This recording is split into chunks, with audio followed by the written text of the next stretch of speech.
Big boss season 7 winner పల్లవి ప్రశాంత్ గురించి పెద్దగా పరిచయం అక్కర్లేదు. రైతు బిడ్డగా హౌస్ లోకి ఎంట్రీ ఇచ్చిన ప్రశాంత్ సెలబ్రిటీలను సైతం వెనక్కి నెట్టి టైటిల్ సాధించాడు. ఇక ఆ తర్వాత గొడవలు జరిగిన పరిణామాలను బట్టి అరెస్ట్ అయ్యాడు.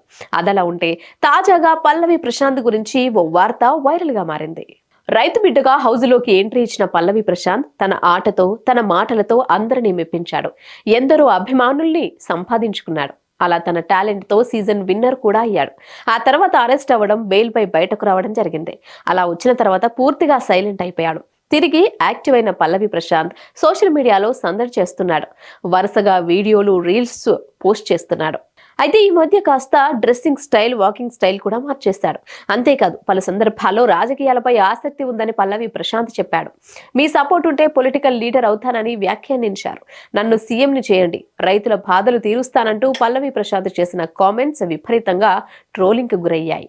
ఈ క్రమంలో తాజాగా పల్లవి ప్రశాంత్ చేసిన ఓ పోస్ట్ చర్చనీయాంశంగా మారింది. పల్లవి ప్రశాంత్ అంబర్పేట శంకరన్న ఇంట్లో కనిపించాడు. ఆయనను కలిసి పలు విషయాలపై చర్చించాడు. దీంతో ఇది హాట్ టాపిక్ గా మారింది. ఎన్నికల సమయంలో కలవడం మరింత ఆసక్తికరంగా మారింది. ఈ క్రమంలో రైతు బిడ్డ పాలిటిక్స్ లోకి వస్తున్నాడనే వాదన మొదలైంది. ప్రశాంత్ పొలిటికల్ ఎంట్రీ ఇస్తున్నాడంటూ వస్తున్న వార్తలను బలపరిచేదిగా ఈ పరిణామం ఉంది. కాగా అంబర్పేట శంకర్ గతంలో బీజేపీలో ఉన్నాడు. ప్రస్తుతం బీఆర్ఎస్ లో ఉన్నట్లు సమాచారం. మరి అంబర్పేట్ శంకర్ ని పల్లవి ప్రశాంత్ కలవడానికి కారణాలేంటనేవి అందరి మధ్యలో మెదులుతున్న ప్రశ్నలే.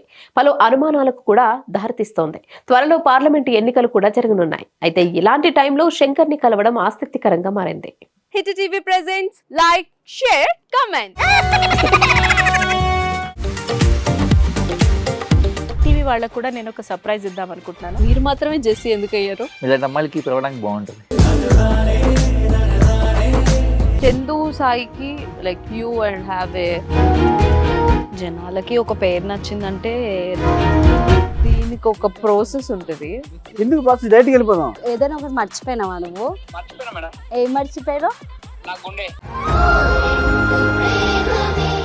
ఏదో ఆ టైంకి మన సుడి బాగుంటే ఎవరన్నా చూపిస్తే రాయగలం కానీ డోర్ టు డోర్ సేల్స్ చేసేవాళ్ళు. శారీ వస్తుంది, శారీలో వెనకాల కట్టుకుని